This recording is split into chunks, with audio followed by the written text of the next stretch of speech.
Well, sometimes men might like the door held open for them. Or maybe sometimes they would like to be the ones to get a compliment.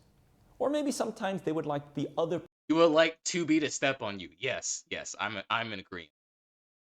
Hey, what's good? Agashiro here, and today we're gonna react to Professor Lando's newest classroom topic. Today he's gonna explain. Yeah, I don't want to say it. Let's just watch the reaction. How did I get to this point? Hello students, my name is Professor Lando, and welcome to the esteemed Ligma University. And in today's lesson, we're taking a look Proud student and former alumni of Ligma. at a very important topic, and that is one on Futanari. Yes, Futanari. What is it? And also, why do we like it so much? That's what we're striving to answer Like I was like, yeah, it's just not me. Okay, hey, I'm not the only freak that. today. So please, again, take a seat, open up your notebooks, and let's begin class.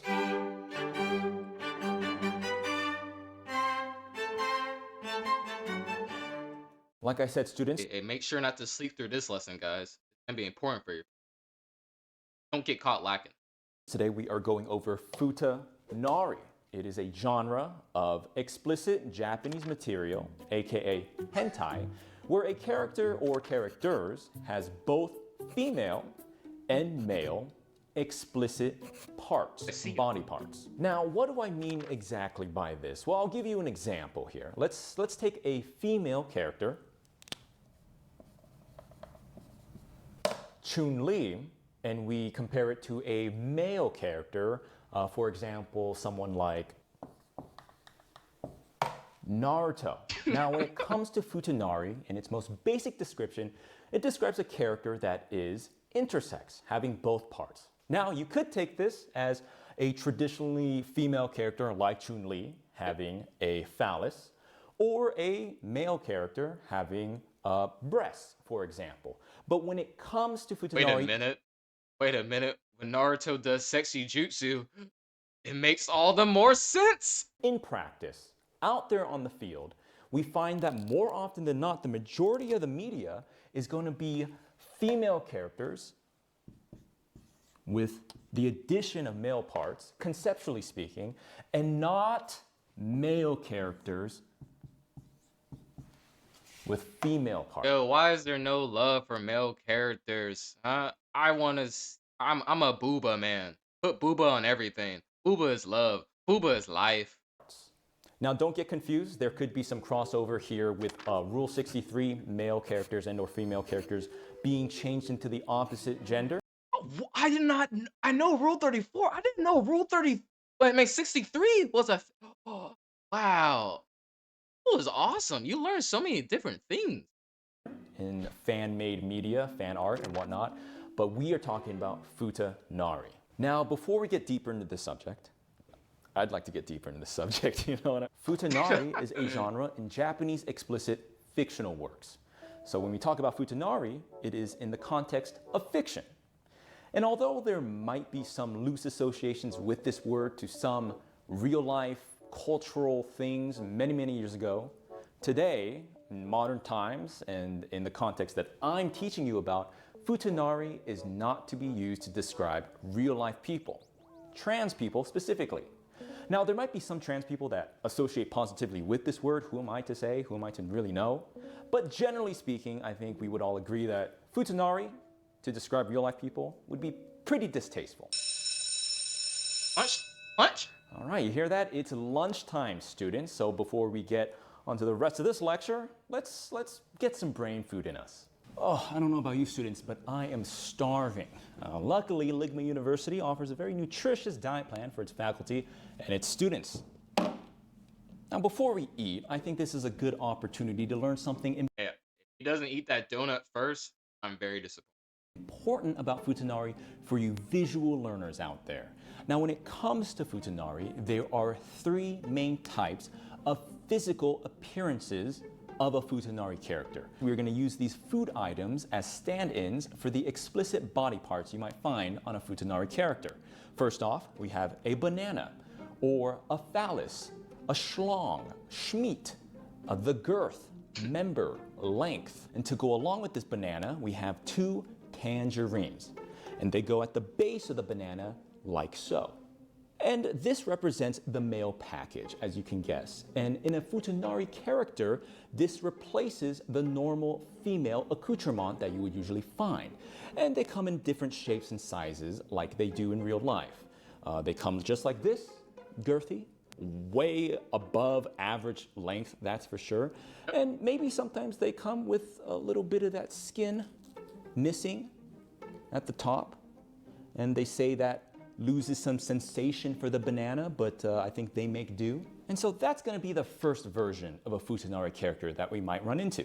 And so what we have next is this donut that's going to represent the female body part usually found in explicit material.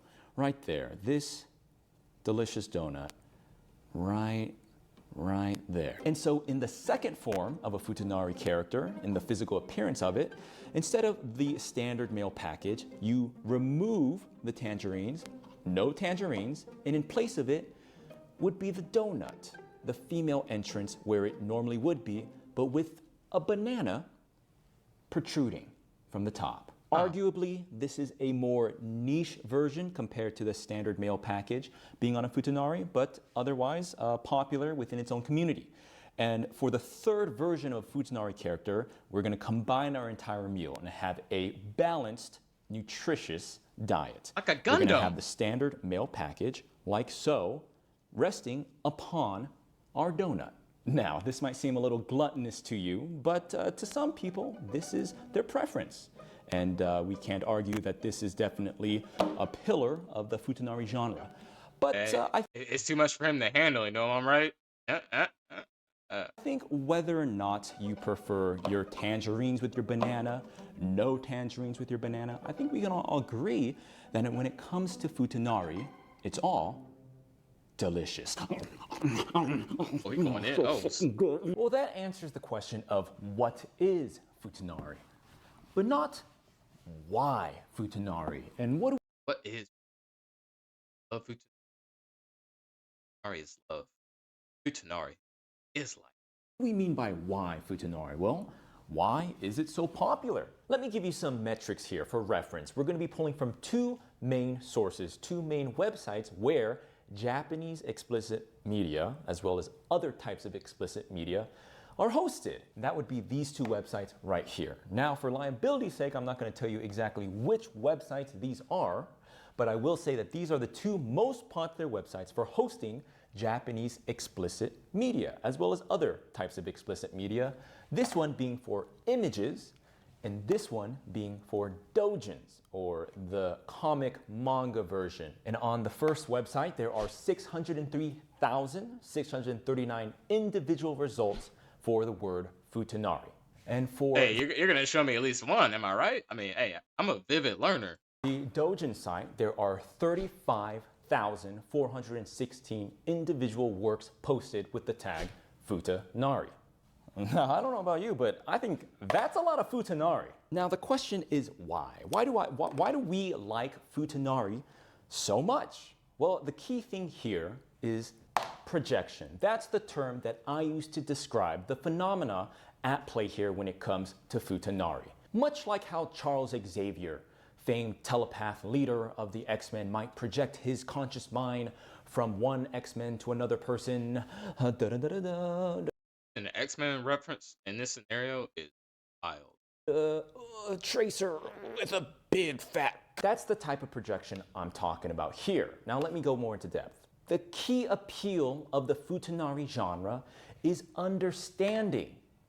Understanding what it feels like to have your chicken choked. So I think the tabooness and the appeal of Futanari comes from having that sensation that men are so intimately familiar with and projecting it onto a female character or female form and having that character experience, know what it's like to have that pleasure. That's the tabooness. That is where the main appeal of Futanari comes into play. Basically, the appeal of Futanari can be summed up in this way. Hey, I know what it feels like, and I like that she knows what it feels like, but she's not supposed to, and that makes it hot. That's the projection I'm talking about. It's witnessing these female characters experience the same pleasure that I feel, with a little bit of tabooness. Students, I'll ask you this. Why do we all like MILF so much? Well, we all have a mother or can relate to some sort of motherly experience, positive or negative. And why do we all like furry so much? Well, I think it's because we all have a innate primal... Hey, speak for yourself, okay? Hey, I'm not gonna say live and 4K I'm a furry, alright? Hey, that's behind closed doors, okay? My Little Pony session, for everyone else not to judge. Come on now. nature, harkening back to our pharaoh ancestors that we all want to tap into and go primal. And that's why we like Futanari so much. It's because it's relatable. It's universal. And so intellectual detractors might say, hey, Professor Lando, if it's about relatability, then why wouldn't you just watch men? Isn't that the ultimate relatability? That's because we're missing out on the taboo element. Men beating it, well, I beat it. I've been beating it my whole life. Also, why would I watch men? What, am I gay?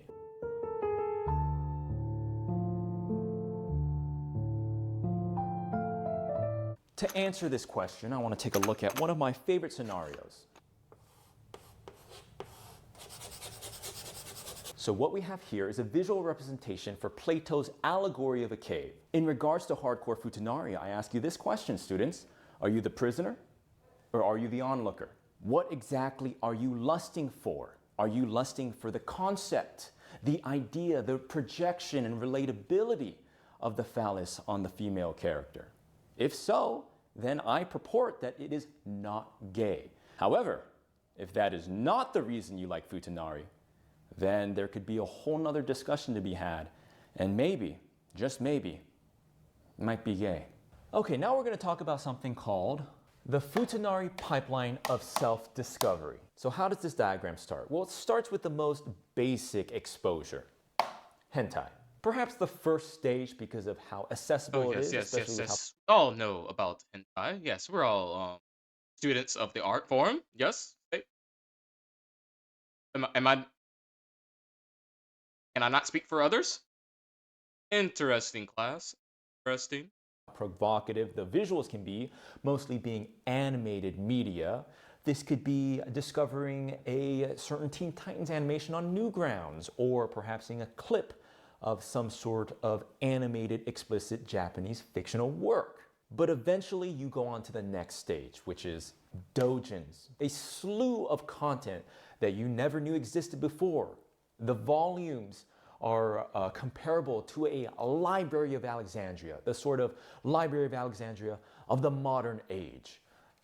When it comes to the animated works, this is the clickbait of the not safe for work pipeline. Because although there are some fantastic animated works, generally speaking, these are not the best. Anime's good, but you ever enjoy anime so much you just want to look at the manga, find the original work, but it's art form in its perfect, most purest form of ecstasy? That's doujin. Everyone should read a doujin. Read a doujin at work. Not safe for work? Nah, I say fully committable, safe for work. Let your customers see it. Hindsight. Of course, when you're first discovering, this is very sensational, but doujins, that's where the meat is at. The care each panel has, the amount of work that can be explored is why doujins is the next stage. Where do we go from there? Well, now we discover SFM or 3D animations. Never underestimate the human potential for evolution, students. SFM, or Source Filmmaker, which is a 3D software developed by Valve, or other 3D programs such as Blender 3D, most popularly, I believe, allowed people to create a whole new world of not safe for work media. 3D renders, 3D animation, taking the 2D planes, which have been available in doujins and in the animated 2D works, and bring them into a whole new dimension. Source Filmmaker in blender. Part of this is being able to take community-made models, assets, and the sheer productivity, the sheer output going down this pipeline. What is inevitable as a next step? If you are consuming SFM or 3D media, you are bound to discover Futanari. Yes, Futanari. Because Futanari, although apparent in both doujin works and in animated works, for some reason seems to be particularly present within 3D works. Now, not saying that you can't skip a step here. Perhaps you might find your way more prevalently in doujins than animated, but still possible. Perhaps there are some works I'm not too familiar. Maybe you can send me some just so cross-reference. So what are we talking about here? Well, when you go down this pipeline up to this point here, you might be somewhat normal, as normal as you can be after discovering what these are. But upon discovering Futanari, I think as a newly initiated person, you might be thinking, oh, I don't hate it. Maybe. Kind of like it. So whether you follow the standard flow or perhaps find yourself off the beaten path a little bit, you get to this point and you have to admit something to yourself. Hey, kind of like that. And where do we go from here? Like it, guys. There's nothing wrong with it. There's other ways to, there's always another branch of the puzzle that you just get to that opens up a new pathway that's like, ooh, I didn't know I was like that. If I add this to that, Futanari mixed with the genre, maybe like a soul. We all love those type of things. But our favorite, Futanari and vanilla. Who doesn't love some vanilla? All hey, that's the most pleasant storyline, good old ice cream with cherry on. On an entirely separate pipeline, maybe you could see something like this happening. Whoa, wait a minute. Now, instead of liking female characters, those are just dudes. But hey, I think students, what you're saying is, but Professor Lando, no, they're feminine. They're breedable and submissive and or. Well, once you're at this stage, there is a way you might find yourself even deeper. Fuck it, I just like men. Yeah, there's no coming. When you're at this stage, there's no coming back. Okay, you're just going full on in. It's just a collision. Look at this, going. You get about here. It's whatever. But yeah, you go full right. Yeah, it's going downhill. Like he said, hey, forget about it. Like men this morning. Now, obviously, what I'm trying to say here is not that Futanari is going to turn someone bi or gay. You can't turn someone into something they're not. You can't change them. You can't turn them into being gay or bi. But maybe this might reveal what's inside. Okay, now we're going to talk about the different types of subgenres within Futanari that you might run into. Okay, so wait, there's different genres. I thought this was the genre. You got sub branches? Oh, okay. Like, because I know earlier when we were just talking about like different branches, I thought that meant like, one genre mixed with another genre to create like a whole new genre. No. We're talking about like subgenres inside of our own genre. Dude, this is going so deep. First subgenre that you're probably going to run into the most is going to be futa on female. And an example of this would be Tsunade and Shizune from Naruto. Good drawings. Tsunade here being the Futanari character and Shizune being the standard female character. Now the reason I've chosen these two characters to demonstrate this scenario is because within the canonical material, the series Naruto, Tsunade and Shizune are a pair. They're friends. Shizune serving as an aide to Tsunade, who is the Hokage for a time, and introducing the Futanari aspect within this pairing specifically, and other types of female and female pairings that you might usually see in the source material, it is able to take the relationship and introduce this sort of new flavor to it. Now, they're already Yeah, this is definitely a never before seen episode right here. Yes, yes. Expand upon the lore. is fan-made content of explicit nature, right? Being images or dojins of these two characters and other female characters partaking in coitus, lovemaking. And that already is a sort of rush and tabooness in itself. But introducing that next level, whether it be Futanari or something else, you're taking it to that boundary. All in all, when it comes to Futanari, this model is pretty standard stuff. Okay, so the next subgenre that we're going to take a look at is Futa on Futa. Okay, so the example I'm choosing here is Cammy and Juri from Street Fighter. So obviously in this subgenre, Futanari on Futanari, you take two characters that are usually portrayed as female in the source material, and they are both Futanari characters. What I think really sets this subgenre apart from the others is the combative nature of it, as opposed to the first one, Futa and female, where there is a very clear give and take in the relationship. I enjoy the sort of clashing that might appear in Futanari and Futanari. Talking about their personality. Yeah, it's the personality that's clashing, right? Right?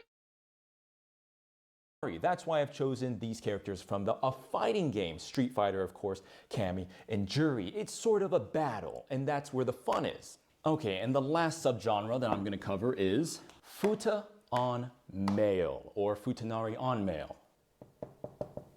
Okay, my example for this would be 2B from Nier Automata. I thought he was gonna choose Naruto again, but he's like, nah, nah. Hey, self-plug, self-promo, please. And me, Professor Lando. The traditional role that men often find themselves forced into by societal norms is one where men are predominantly the acting force, specifically in relationships. But sometimes we need these roles reversed. And what do I mean by that? Well, sometimes men might like the door held open for them. Or maybe sometimes they would like to be the ones to get a compliment. Or maybe sometimes they would like the other. You would like 2B to step on you. Yes, yes, I'm in agreement. I'm gonna unpause this. Person to pay for the check at dinner time. And sometimes they want Futanari 2B to plow them like the fertile lands of Mesopotamia. So it is in this way that Futanari on male might be the most complicated, but perhaps the most rewarding of the subgenres of Futanari. And I've been speaking mostly on Futanari on male, but of course this implies that the male could top the Futanari character. But that is for the weak of soul and mind and body. Only the weakest, whose bloodlines are inevitably bound to wither away and die, would prefer to top a Futanari 2B when the option to get topped by a Futanari 2B exists. Now, a lecture on the subject of Futanari would not be complete if we did not talk about Overwatch.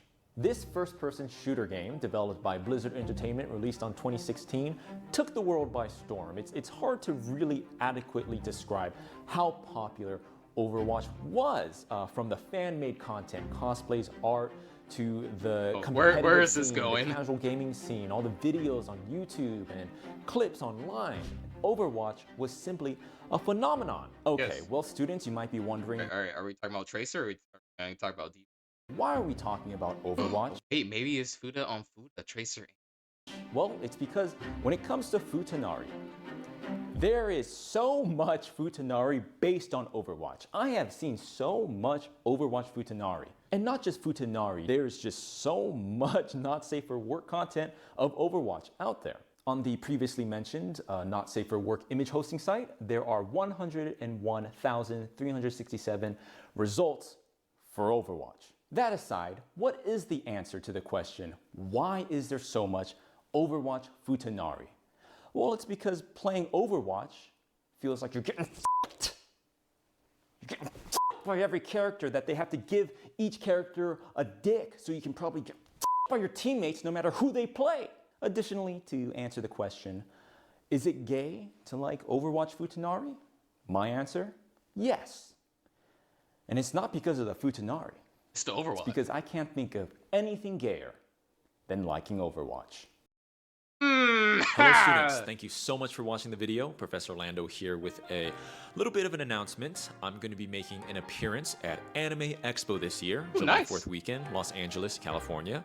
I'll be having a meet and greet on the second day of that weekend in collaboration with Omina, the apparel lifestyle merchandise brand. To go along with that, we're going to be releasing our next merch collab with Omina at Anime Expo with an online release coming this summer. Here's our new varsity jacket along with that shirt I was wearing earlier that you can wear to show off your school spirit and show everyone that you are a Ligma University Catboy. We're also going to have this cross-body bag right there where you can store all of your school supplies. Ample room to have a lot of miscellaneous items such as the Professor Lando plushie that's also going to be available. Again, this merch, as well as some other items, are going to be launching at Anime Expo with an online release coming later this summer. If you happen to be going, I hope to see you. If not, I'll see you in the next lecture. Thank you so much, students. Thank you. Well, guys, thanks for coming out to the video. It was a good one, and we learned a lot today. So, in the comment section, let us know what you learned, and have a safe travel outside of the class. And, it's been Agashiro. Hope you have a good day. And I see y'all all around next time. Peace.